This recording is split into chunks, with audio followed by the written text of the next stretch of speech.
Saludos jóvenes de esta materia, resistencia de materiales 2, 52203, paralelo A. Vamos a continuar con el avance de esta materia en el capítulo 6, que es el de flexión oblicua, esbiada, asimétrica o en dos planos. Estas denominaciones tiene este tipo de flexión sometida a vigas o a piezas bajo cierto estado de cargas. Vamos a hacer una definición que es flexión oblicua.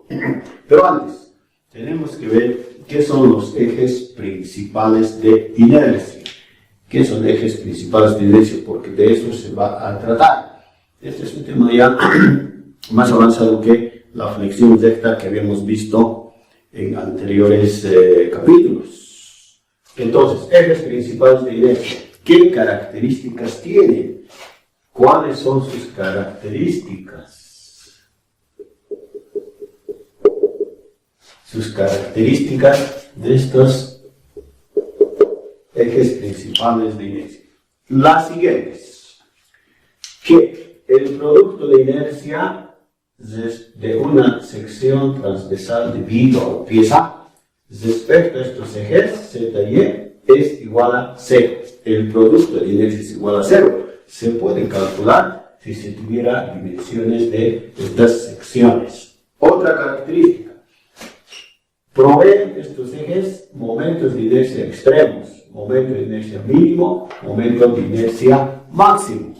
¿Ya? Por ejemplo, en esta sección, figura C, sección rectangular, si determináramos su momento de inercia respecto al eje Z, base por altura al cubo sobre 12, ese tiene cierto valor, y comparáramos con el momento de inercia respecto al eje Y, H en este caso, ¿no? Como base, H por B al cubo sobre 12, entonces, ese momento de inercia con respecto al eje Y, seguramente ha de ser menor que el momento de inercia con respecto al eje Z, porque el momento de inercia respecto al eje Y, el B de menor dimensión está elevado al cubo, mientras respecto al eje Z, el H de mayor dimensión, uno de ellos es máximo y el otro mínimo, y si buscáramos otra configuración de ejes, alguno que pasara por la diagonal, digamos, y determinar los momentos de inercia respecto a ese juego de ejes de esta misma sección, no va a proveer momentos de inercia extremos como los que hemos indicado y sub Z y sub Y. Entonces, estos momentos de inercia extremos es importante cuando hablamos ya de la flexión, ¿no? En flexión hemos visto la tensión es igual a momento flector por Y dividido por momento de inercia respecto al eje Z. Ese momento de inercia respecto al Z es extremo. Entonces, segunda característica. Tercera, todo eje de simetría es eje principal de inercia. Todo eje de simetría. Por ejemplo, este eje Y, en esta figura A, es eje de simetría. Porque si colocáramos en este eje Y, digamos así, un espejo, el subárea izquierda tuviera como imagen el subárea derecha del espejo. Entonces, este eje Y es eje de simetría. Dice, todo eje de simetría es eje principal de inercia. Aquí los ejes Z y E son ejes de simetría, ambos. Todo eje de simetría es eje principal de inercia. Y si existe otro eje, dice, otro eje, que sea perpendicular a ese eje de simetría y que pase por el centro de gravedad, entonces este otro eje es también eje principal de inercia. Eje principal de inercia.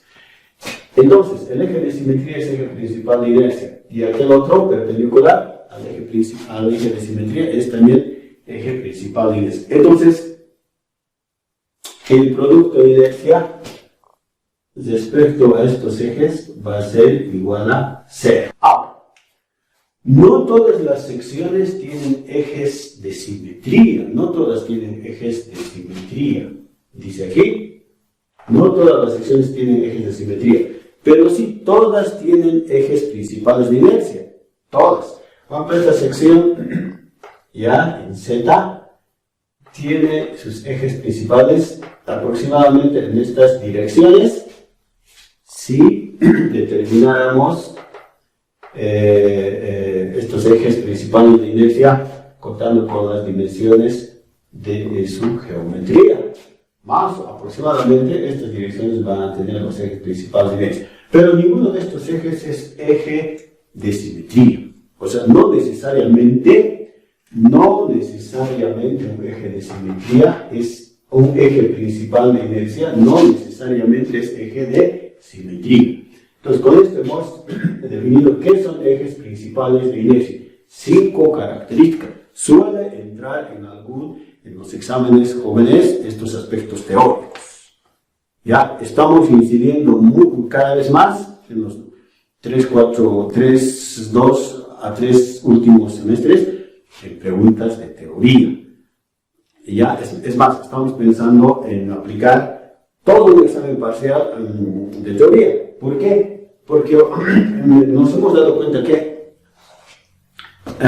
hay estudiantes que pueden resolver los problemas más intrincados de este tema, por ejemplo, de flexión oblicua, inclusive postulándose auxiliatura, pero que cuando se les indica aspectos como estos de la fundamentación teórica, se les pregunta, no tienen idea, pueden resolver el problema más difícil, pero se les dice, ¿para qué ha hecho? No saben para qué, cuál es el fundamento. Entonces, por eso estamos anotando y estamos acostumbrados a anotar en la cátedra estas definiciones. ¿Ya? Características de los ejes principales de inercia, por ejemplo. Ahora, en capítulos anteriores habíamos visto qué es flexión Z. ¿Qué es flexión Z? ¿No? Aquí están sus dos fundamentaciones. Indica, todas las cargas aplicadas a una pieza, a una viga, están conformando o coincidiendo con un eje principal de inercia. Eso es flexión Z. Todas las cargas que estuvieran siendo aplicadas a una pieza o viga coinciden en el mismo plano o eje principal de inercia, P, Q, P, supongo que sea. Y ocurre que en el otro eje principal de inercia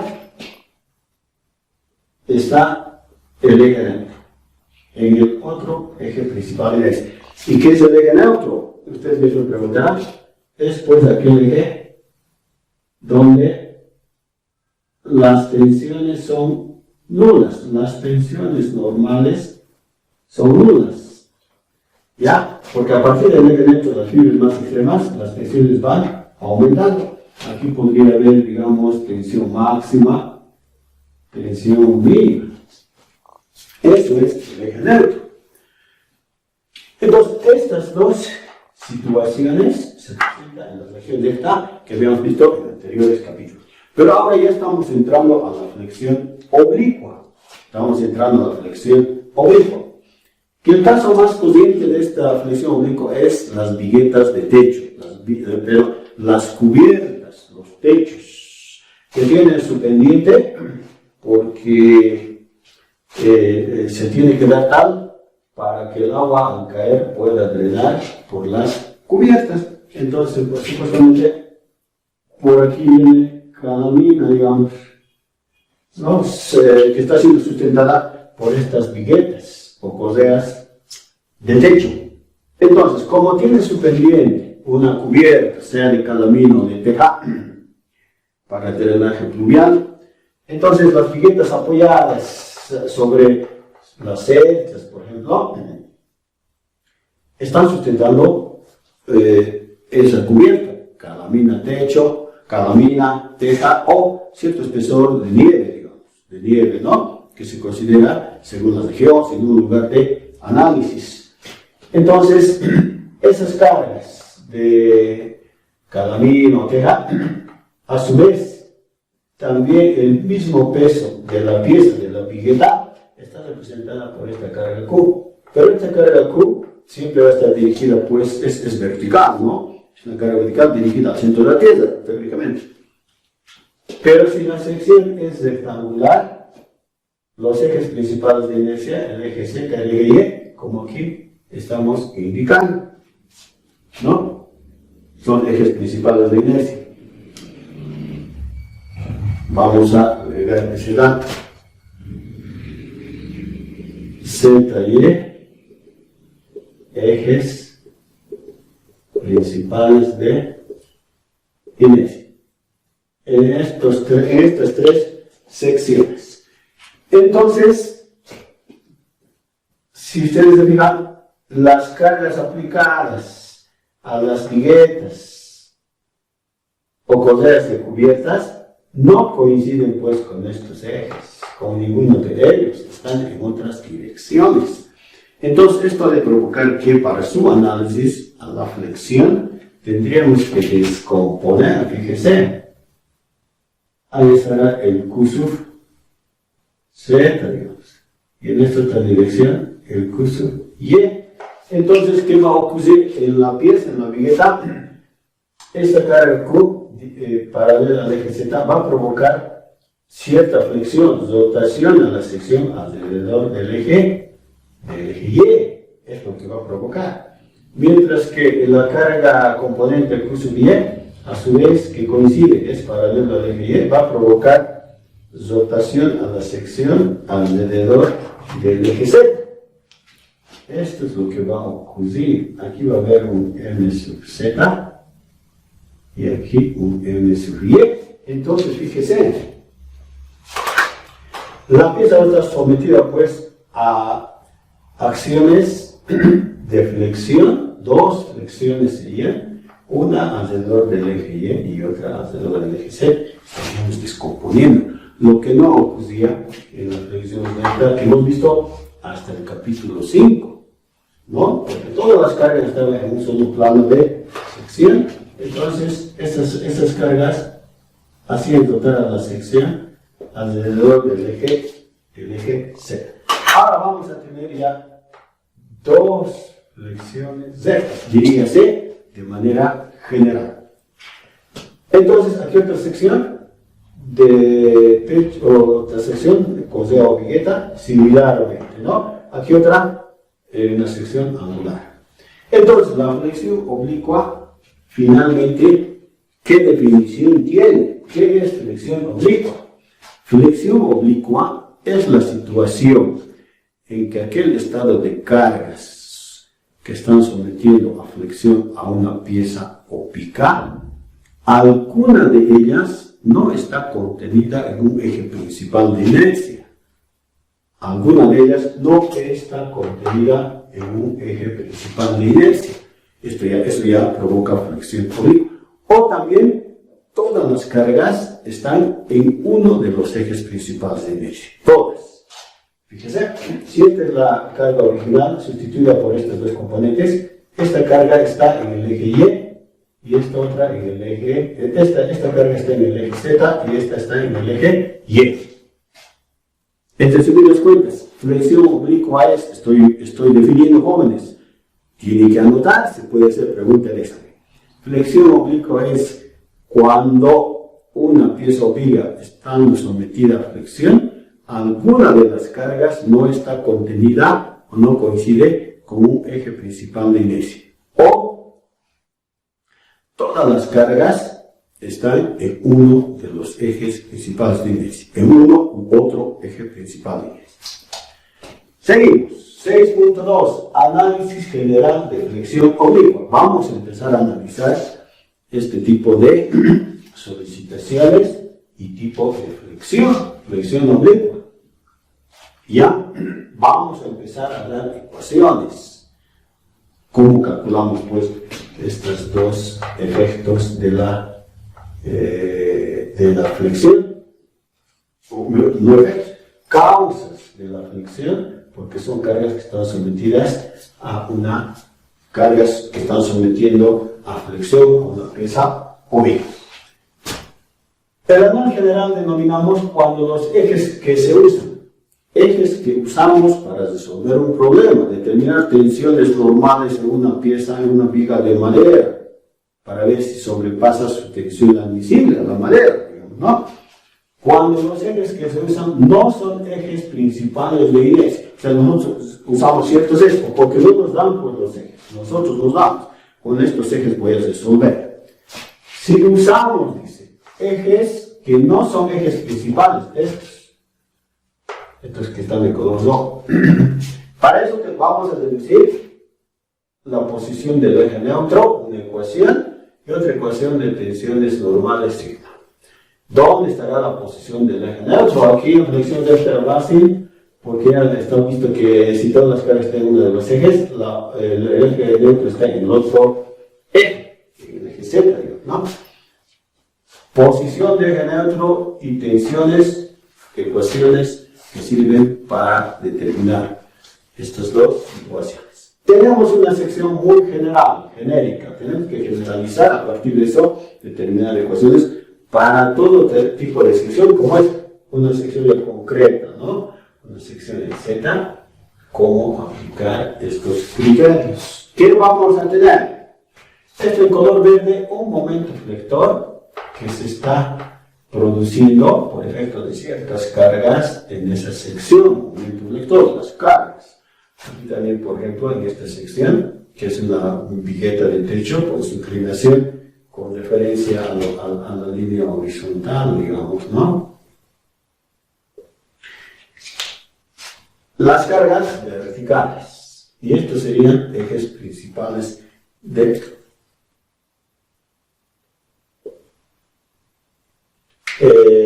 ejes que se usan. No son ejes principales estos son ejes que se usan. Otro dice para la situación general, ¿qué ejes se usan? Fíjense, en esta sección, los ejes están aproximadamente en esa dirección diferente, ¿no? Entonces, ahora, momento flector aplicado por ciertas cargas o que se producen en esta sección. Nos damos los ejes Z y Y. Esos ejes Z y Y son ejes de referencia. Ejes arbitrarios también hemos llamado, ya lo estamos anotando estas descripciones, ¿no? Por la brevedad del tiempo. Z y Y, ejes que se usan o ejes arbitrarios, que no son ejes principales de inercia. Y el eje X es el eje perpendicular al plano de la pizarra, o sea, en la dirección, digamos así, longitudinal de una viga. Ahora, alfa y teta. Alfa vamos a decir que es el ángulo que forma el eje neutro con el eje Z. Estamos indicando, si este es un momento flector que se está apareciendo en la sección, digamos así que el eje neutro es este, pero siempre está pasando por el centro de gravedad, siempre va a pasar en flexión oblicua a este eje neutro. Entonces el ángulo alfa es aquel ángulo que conforma el eje neutro con el eje Z. Mientras que vamos a llamar teta al ángulo que conforma el estado de cargas, el momento flector en esa sección, con el eje Y. Aquí similarmente, alfa, el ángulo entre eje neutro y eje Z. Y el ángulo teta entre eje Y el estado de cargas, el momento flector que está apareciendo en esa sección.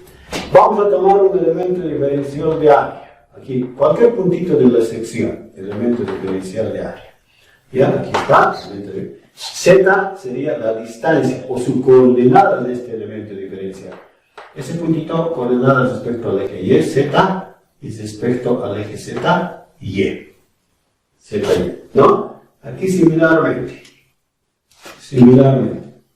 Aquí está el elemento diferencial de área, este sería Y y ese Z. Ahora, en la sección, por el resto del estado de cargas va a haber pues tensiones. Aquí está tensión normal en ese elemento diferencial de área. Siendo que de los puntos extremos de la sección, punto A y B, estamos sacando estas líneas paralelas al eje neutro. Y este sería el diagrama de tensiones normales por flexión, ¿no? Aquí esta es la situación para flexión Z. Entonces, En ese diagrama de tensiones normales, en el elemento diferencial o cualquier otro punto, la tensión es sigma. Ahí está. Y si ubicamos puntos más alejados del eje neutro en esta misma sección, este punto A podría ser, y aquí el punto B, más alejados. En esos puntos, es de suponer que se van a dar las tensiones extremas, sigma sub A, sigma sub B. Este podría ser sigma máximo de compresión y este sigma máximo de tracción, si fuera el caso. ¿No? Entonces, además tenemos estas tensiones, ¿no? Extremas. W es la distancia de este elemento diferencial con referencia al eje neutro. Aquí es perpendicular, ¿ya? Distancia hacia el eje. Y W' es distancia de este punto extremo A hacia el eje neutro, también a 90 grados. Estos valores de W' están también en esta sección. He dibujado paralelamente ambas, porque esto es para generalizar para cualquier sección, mientras que esto ya es un caso concreto para visualizar mejor, digamos, estas situaciones.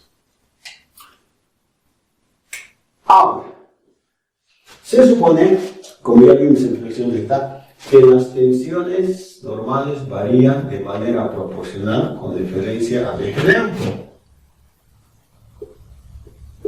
O sea, las tensiones sigma varían proporcionalmente desde el eje neutro. Como vimos ya, inclusive hemos llegado a demostrar eso en flexión recta.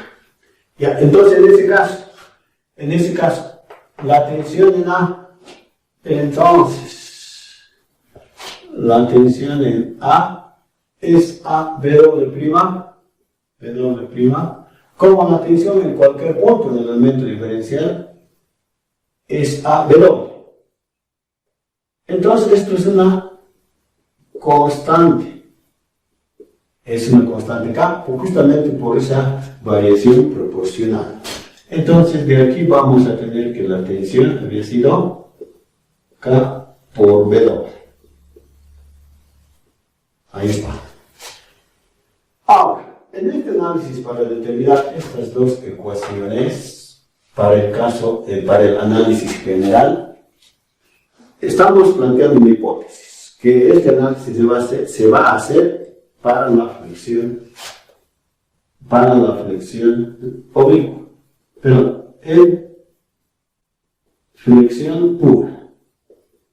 Esto hemos definido en el anterior capítulo 1. ¿Qué es flexión pura?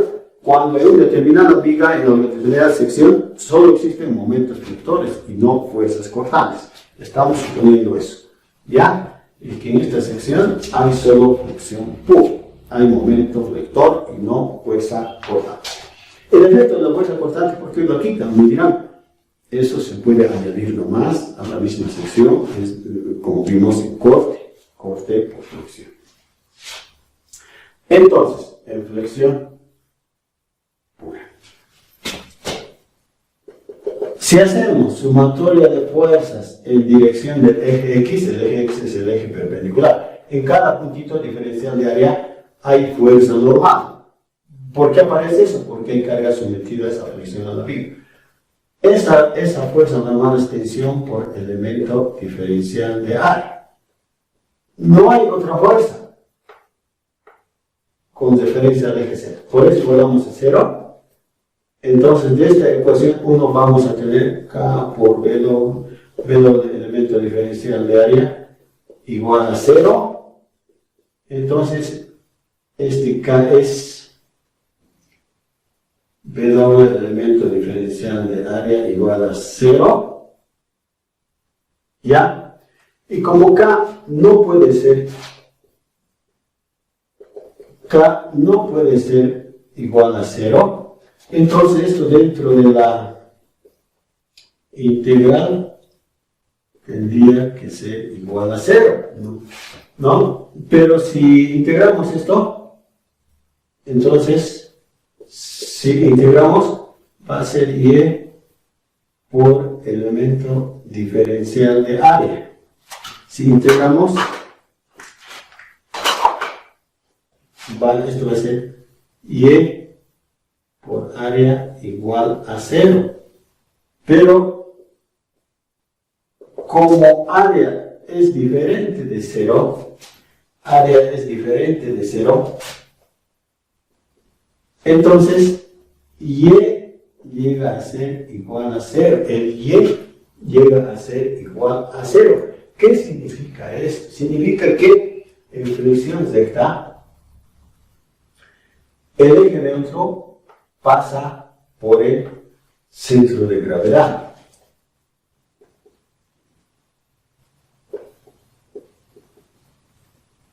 Significa, este y ese C llamaremos, ¿ya?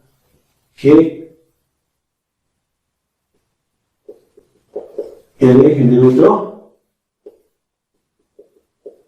no es flexión Z, ya me he equivocado. En flexión oblicua pasa por el centro de gravedad. Estaríamos demostrando eso. Que el eje neutro pasa por el centro, de gravedad. ¿Ya? En flexión oblicua. Así como también pasa ocurre en la flexión Z, pero este está coincidiendo con el eje Z. Aquí ya no va a coincidir, como aquí mismo hemos dibujado. Otra situación siguiente. El momento vector que se está manifestando por efecto por la acción de las cargas en la sección se puede descomponer. ¿Ya? Aquí estuviera el M sub Z. ¿Ya? Y aquí el M sub Y. O sea, aquí mismo también hace rato ya he adelantado en esta situación. Este Q por coseno de teta y el mismo Q por seno de teta con referencia al otro eje. O sea que M sub Z a qué sería igual. M sub Z sería al momento vector por coseno del ángulo teta. Aquí se da el momento vector por coseno del ángulo teta. Ese momento vector, o mejor dicho, momento externo, ese momento externo, no momento vector, momento externo, provoca rotación a la sección alrededor del eje Z. ¿Ya? Entonces aquí va a estar, este va a ser el M sub Z. Está provocando rotación a la sección alrededor del eje Z. ¿No? Hace girar la base. Eso es lo que significa momento sub Z. M sub Z, momento que hace rotar a la sección alrededor del eje Z.